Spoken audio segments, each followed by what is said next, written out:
नंतर आता 5च्या महत्त्वाच्या 5 बातम्यांचा आढावा घेऊयात आमच्या राज्यभरातल्या विविध रिपोर्टर्सकडून। पहिली बातमी आहे अर्थातच बच्चू कडू यांना संध्याकाळी 6 वाजेपर्यंत आंदोलन स्थळ सोडण्याचे आदेश नागपूर खंडपीठाने दिलेले आहेत। या संदर्भातली माहिती देतील माझे सहकारी प्रवीण मुधोळकर। आणि त्यानंतर फलटणमधील डॉक्टर महिलेचं हॉटेलमधील सीसीटीव्ही समोर आलेला आहे। या संदर्भातली माहिती घेऊयात राहुल तपासे यांच्याकडून। मोन्था चक्रीवादळाचा महाराष्ट्राला सुद्धा फटका बसलेला आहे। लातूरमध्ये पावसामुळे शेतकऱ्यांचं प्रचंड नुकसान झालंय। या संदर्भातली माहिती घेणार आहोत विष्णू बुर्गे यांच्याकडून। तर छत्रपती संभाजीनगरच्या कॉल सेंटर मधून चक्क अमेरिकेमधील नागरिकांची फसवणूक झालेली आहे। या धक्कादायक बातमीबद्दलची माहिती घेऊयात सुमित पवार माझे सहकारी त्यांच्याकडून। आणि विरारच्या प्रसिद्ध अमेय क्लासिक क्लबच्या स्विमिंग पूलमध्ये चिमुकल्याचा बुडून मृत्यू झालेला आहे। या धक्कादायक बातमीबद्दलची माहिती देत आहेत माझे सहकारी मनोज सातवी। सुरुवातीची पहिली बातमी आहे अर्थातच प्रहार संघटनेचे अध्यक्ष बच्चू कडूंना संध्याकाळी 6 वाजेपर्यंत आंदोलन स्थळ सोडण्याचे आदेश थेट नागपूर खंडपीठाने दिलेले आहेत। शेतकरी कर्जमाफीसाठी बच्चू कडूंचं महाएल्गार आंदोलन कालपासून सुरू झालंय आणि याच आंदोलनामुळे 4 महामार्ग रोखण्यात आलेत। आंदोलक आक्रमक होऊ लागलेले आहेत। टायर जाळण्यात आलेले आहेत तर काही समर्थकांकडून रेल रोको करण्यात आलाय। दरम्यान सरकारकडून बच्चू कडूंशी संपर्क साधण्याचा प्रयत्न करण्यात आलेला आहे। चर्चेचाही प्रयत्न होतोय। स्वतः बच्चू कडूंनी फोनवरून संवाद साधत त्यांना चर्चेचं निमंत्रण सुद्धा दिलं गेलेलं होतं, पण बच्चू कडू यांनी नागपुरात येऊन चर्चा करा अशी भूमिका आपली ठेवलेली आहे। दरम्यान कोर्टाच्या निर्णयानंतर बच्चू कडू काय भूमिका घेणार हे पाहणं मात्र महत्त्वाचं आहे। आणि या संदर्भातली माहिती देत आहेत माझे सहकारी प्रवीण मुधोळकर। प्रवीण, खरं तर बच्चू कडू यांचं हे आंदोलन शेतकऱ्यांसाठी, मात्र रास्ता रोकोमुळे प्रचंड नुकसान प्रचंड त्रास हा सामान्यांना होतोय आणि त्यामुळेच आता बच्चू कडू यांना हे आंदोलन मागे घेण्यास सांगण्याचा प्रयत्न केला जातोय। चर्चेचंही निमंत्रण दिलं जात आहे। सध्या काय घडते नागपुरात?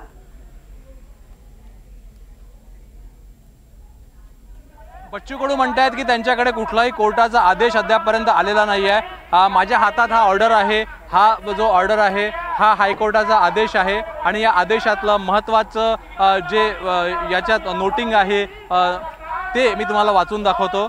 Om Prakash alias Bachchu Kadu shall forthwith remove himself and his supporters from the street याने याच्यात वेळ दिलेली आहे ती आज 6 वाजताची, म्हणजे आता 5 वाजलेले आहे आणि अवघ्या 1 तासामध्ये या परिसरातून बच्चू कडू आणि त्यांच्या समर्थकांनी निघून जायचं आहे आणि शांततेच्या मार्गाने हे सगळं जे आंदोलन आहे हे इथून हटवलं गेलं पाहिजे असं हायकोर्टानं म्हटलं आहे।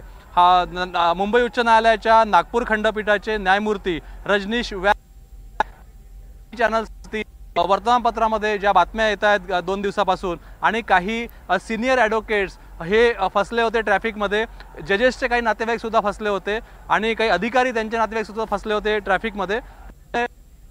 नाही न्यायाधीशांचं नाही, वकिलांचं नाही, तर सर्वसामान्य माणसांचं गेल्या 2 दिवसापासून जे नुकसान होत आहे ते भरून न निघण्यासारखं आहे। त्यामुळे आंदोलन करण्याचा अधिकार प्रत्येकाला आहे लोकशाहीमध्ये, पण दुसऱ्याच्या नुकसान करून आंदोलन कोणीही करू शकत नाही असं कोर्टाने म्हटलं आहे। त्यामुळे आता कोर्टाने असे आदेश दिलेले आहेत बच्चू कडूंना, मात्र बच्चू कडू या संदर्भात काय भूमिका घेतात याचे अपडेट्स प्रवीण तुमच्याकडून घेत राहू। तुर्तास धन्यवाद, माझ्यासोबत असेच राहा। यानंतरची पुढची बातमी आपण पाहूयात।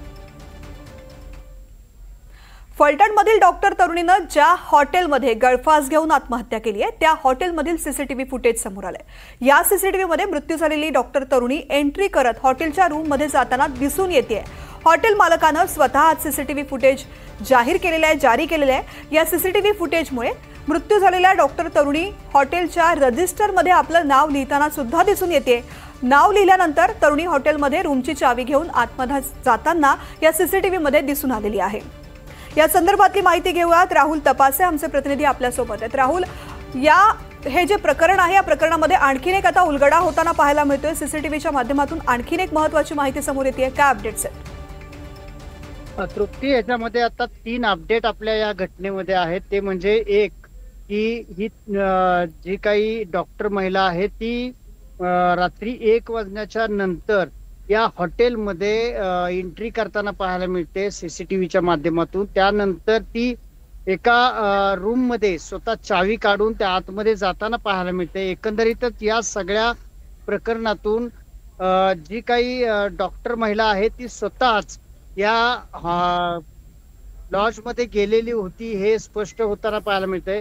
एका बाजूला असं असताना दुसऱ्या बाजूला एक आता नवीन अपडेट आपल्याला पोलिसांच्या करवी मिळताना पाहायला मिळते, ती म्हणजे या डॉक्टर महिलेनं या जो काही मित्र बनवण्याचा प्रयत्न केलेला गेलेला होता तो बनकर, त्या बनकरला आत्महत्या करण्यापूर्वी जी काही फॅनला ओढणी लावलेली होती त्याचा फोटो काढून तिला पाठवलेला होता. तू जर का या हॉटेलमध्ये आला नाहीस तर मी गळफास लावून आत्महत्या करेन असं एकंदरीत तिने टाईप करून पाठवलेलं होतं. मात्र बनकरनं याकडे दुर्लक्ष केलं आणि त्यानंतर या डॉक्टर महिलेनं गळफास लावून स्वतःचं जीवन संपवलेलं आहे. एका बाजूला असं असताना दुसऱ्या बाजूला जी काही बदने नावाचा जो PSI आहे त्या बदनेलाही तिने काही मेसेज केल्याचं एकंदरीत पोलिसांच्या डायरीवरती आता आलेलं आहे. यामध्ये अश्लील शब्दामध्ये या डॉक्टर महिलेनं त्याला शिवीगाळ करत लिहिल्याचं एकंदरीत पाहायला मिळतंय. या अशा सगळ्या घडामोडी असताना अजून एक धक्कादायक गोष्ट त्यामधली सर्व त्यांच्या नातेवाईकांच्या समोर आलेली आहे. तिने केलेली आत्महत्येची वेळ आणि या व्हॉट्सअपवरची लास्टची वेळ यामधली मोठी तफावत सापडलेली आहे. कारण ज्या वेळेला तिने आत्महत्या केलेली आहे त्याच्यानंतर हिचा मोबाईल जो आहे तो व्हॉट्सअप ऑनलाईनची जी वेळ आहे ती दिसून आलेली आहे. त्यामुळे नातेवाईकांनी एक वेगळ्या पद्धतीनं आता आरोप केलेला आहे की यामध्ये तिने केलेल्या आत्महत्येनंतर हा व्हॉट्सअप तिचं जे व्हॉट्सअप आहे ती कुणी ओपन केलं, तिचा मोबाईल कुणी. आणि या अनुषंगानं आणखीन तपास होणं अत्यंत महत्त्वाचं आहे. धन्यवाद या सगळ्या अपडेटसाठी. तुर्तास माझ्यासोबत असेच राहा. पुढची बातमी आपण पाहूयात. तर मोन्था चक्रीवादळाचा आंध्र प्रदेशच्या किनारपट्टीला चांगलाच फटका बसलाय. त्यासह मोन्थाचा परिणाम महाराष्ट्रात सुद्धा दिसून येतोय. महाराष्ट्रामधील अनेक भागामध्ये मुसळधार पाऊस झाला असून याचा फटका पिकांना मोठ्या प्रमाणात बसलाय. लातूरमध्ये पावसामुळे मोठं नुकसान झालंय. नुकतंच काढलेलं सोयाबीन शेतकऱ्यांनी गंजी करून ठेवलेलं होतं. मात्र अचानक आलेल्या पावसामुळे सर्व सोयाबीनचे ढीग नदीच्या पाण्यात वाहून गेल्याचं दिसतंय. आधीच अतिवृष्टीमुळे फटका बसलेल्या शेतकऱ्यांना आता पुन्हा एकदा मोठं संकट त्यांच्यावरती ओढवलेलं आहे. या संदर्भातली लातूरमधली परिस्थिती सांगतायत माझे सहकारी विष्णू बुर्गे. विष्णू, खरं तर अतिवृष्टीमुळे आधीच हवालदिल झालेल्या शेतकऱ्याला मोन्थानं आणखीन एक मोठा धक्का दिलेला आहे. एकूण लातूरमध्ये पावसामुळे काय परिस्थिती आहे? खरं तर अतिवृष्टीमुळे शेतकऱ्यांचं मोठं नुकसान झालं होतं. मागील काही दिवस पाऊस झाला त्यानंतर मोठं नुकसान शेतकऱ्यांना सहन करावं लागलं. आता होतं नव्हतं ते जे पीक आपल्या शेतात वाचलेलं होतं त्यांनी ते गोळा केलं होतं आणि सोयाबीनचे ढीग, ज्याला गंज म्हणतात, अशा पद्धतीचे ढीग तयार करून आपल्या शेतीमध्ये ठेवले होते. मात्र काल अचानक पद्धतीनं पाऊस आला आणि नदीकाठचे ज्या पद्धतीनं नदीकाठचे शेतकरी आहेत त्या पाण्यानं वाहून ते जे ढीग आहे ते पूर्णतः पाण्यामध्ये जात असल्याचं पाहायला मिळतं. अनेक शेतकऱ्यांचे शेतीमध्ये लावलेले जे ढीग आहेत, गंज आहे, ह्या वाहून गेल्याचं पाहायला मिळतंय. त्यामुळे शेतकऱ्यांच्या शेती पिकाचं आधीच नुकसान झालेलं होतं. काहीतरी पदरात पडेल या अपेक्षेनं सगळं गोळा करून एका जागी ठेवलेलं हे मात्र आता नदीच्या पाण्यामध्ये वाहून गेल्याचं पाहायला मिळतंय. लातूर जिल्ह्यातील मोठ्या प्रमाणात रेणापूर, औसा असेल किंवा इतर भागांमध्ये आहे मोठा पाऊस झाला आणि यामुळे मोठं नुकसान झाल्याचं पाहायला मिळतंय. शेतकऱ्यांच्या शेती पिकांचं नुकसान झालं असलं तरी काहीतरी वाचल, काहीतरी पदरात पडेल ही अपेक्षा शेतकऱ्यांची होती आणि त्यानुसार शेतकऱ्यांनी जी आहे ती ही सगळी कोशिश केली होती. त्यांनी आपल्याला काहीतरी पदरात पडेल ही अपेक्षा शेतकऱ्यांना होती. मात्र आता काल झालेल्या पावसामुळे मोठं नुकसान झालेलं आहे. दुसरीकडे मात्र आता जे हरभऱ्याचं पीक आहे हे देखील आता हातून जाईल अशी परिस्थिती आहे, कारण मोठा पाऊस झालेला आहे. मराठवाड्यासह इतर भागांमध्येही मोठा पाऊस झाला आहे. मराठवाड्यातल्या सर्वच जिल्ह्यामध्ये हा पाऊस झालेला आहे आणि त्यामुळे शेतकऱ्यांच्या शेती पिकाचं नुकसान झालेलं आहे. जे काढून ठेवलेलं सोयाबीन होतं त्यातून काहीतरी पदरात पडेल ही अपेक्षा शेतकऱ्यांना होती, ती देखील धुळीस मिळाली असंच म्हणावं लागेल. विष्णू, लातूर मधल्या शेतकऱ्यांचे सगळे कष्ट या पावसानं मातीमोल ठरवले असं आपण म्हणू शकतो. धन्यवाद सगळ्या माहिती करता. पुढची बातमी आपण पाहूयात. आणि आता ही महत्त्वाची बातमी आहे छत्रपती संभाजीनगरमधून. संभाजीनगरच्या कॉल सेंटरमधून चक्क अमेरिकेमधल्या नागरिकाची फसवणूक करणाऱ्या टोळीचा पर्दाफाश केला गेलेला आहे. या कॉल सेंटरचा एक मालक छत्रपती संभाजीनगरचा आहे तर दुसरा गुजरातमधील आहे. या प्रकरणात प्रत्यक्ष कॉलिंग करणाऱ्या 118 जणांवरती गुन्हा दाखल करण्यात आलाय. दरम्यान आता याच कॉल सेंटरच्या आतमधील व्हिडिओ NDTV मराठीच्या हाती लागलाय, ज्यात एखाद्या कॉर्पोरेट कंपनीसारखं कॉल सेंटर उभारण्यात आल्याचं पाहायला मिळतंय आणि याच कॉल सेंटरमधून अमेरिकन नागरिकांचीही फसवणूक केली जात होती. सुमित पवार इथल्या संपूर्ण परिस्थितीची माहिती देत आहेत. सुमित, छत्रपती संभाजीनगरमध्ये असं कॉल सेंटर जिथून परदेशी नागरिकांची फसवणूक केली जात होती, कशा प्रकारे चालायचं, हे सगळी कशी होती मोडस ऑपरेंडी? छत्रपती संभाजीनगर शहरातील गरवारे समोर असणाऱ्या आयटी पार्कमध्ये एका कॉल सेंटरमध्ये थेट अमेरिकेत नागरिकांना कॉल करून गंडा घालण्याचा प्रकार सुरू होता। सरकारी अधिकारी असल्याची बतावणी करून अमेरिकेतील नागरिकांना ई कॉमर्स कंपन्यांचे व्हाउचर खरेदीच्या माध्यमातून फसवणूक केली जात असल्याची माहिती आपल्याला प्राप्त होत आहे आणि यातून जवळपास एका दिवसाला 50 लाखाहून अधिकची रक्कम या अमेरिकन नागरिकांकडून उकळल्या जात असल्याची माहिती प्राप्त होत आहे। दरम्यान 27 तास चाललेल्या या कारवाईत 114 आरोपी पोलिसांनी काल ताब्यात घेतलेले आहेत आणि त्यातले 3 आरोपी हे सध्या पसार असल्याची माहिती छत्रपती संभाजीनगरचे पोलीस उपायुक्त प्रशांत स्वामी यांनी दिली आहे। यात भावेश चौधरी, भाविक पटेल, सतीश लाडे, वलय व्यास आणि अब्दुल फारुक आणि मुकदम शाह ही अटकेतील मुख्य आरोपीची नावे आहेत।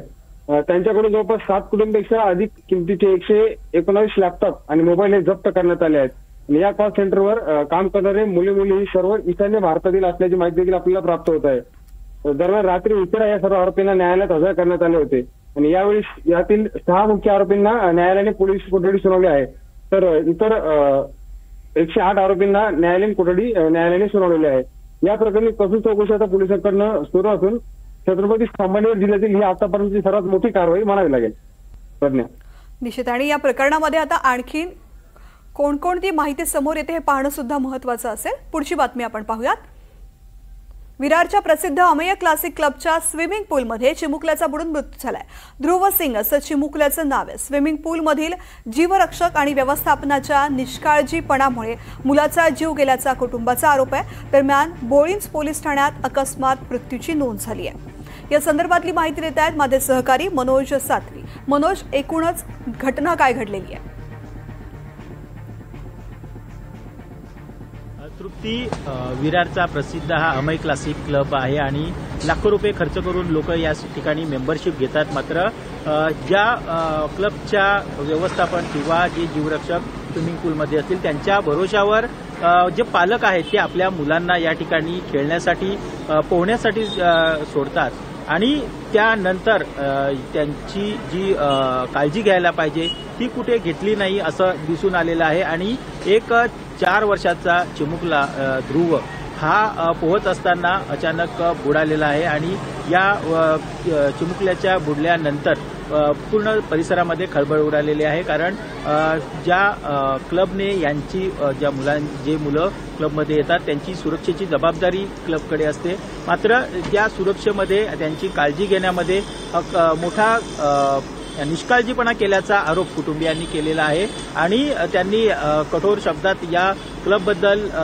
तीव्र नाराजी व्यक्त केलेली आहे आणि या संदर्भात पोलिसांकडे अकस्मात मृत्यूचा नोंद करण्यात आलेली आहे। मात्र पोलिसांनी दिलेल्या माहितीनुसार त्यांनी जेव्हा सीसीटीव्ही फुटेज तपासलं तेव्हा हा मुलगा पोहत असताना त्याच्या जे सेफ्टी किट असतं ते किट सुटलं आणि त्याच्याकडे जे जीवरक्षक असतील किंवा इन्स्ट्रक्टर असतील त्यांचं ते आजूबाजूलाच होते, मात्र त्यांनी कुठल्याही प्रकारचं लक्ष दिलं नाही, त्यामुळे ही मोठी दुर्घटना घडलेली आहे। आणि या प्रकरणामध्ये आता आणखीन चौकशी होऊन सत्य बाहेर येणं अत्यंत महत्त्वाचं आहे। धन्यवाद मनोज या संपूर्ण माहिती करता। तर या होत्या आत्ताच्या 5 वाजताच्या राज्यातल्या 5 महत्त्वाच्या बातम्या, ज्याचे अपडेट्स आमच्या प्रतिनिधींकडून आपण घेतलेले आहेत। तुमच्या सगळ्यांचे पुन्हा एकदा आभार।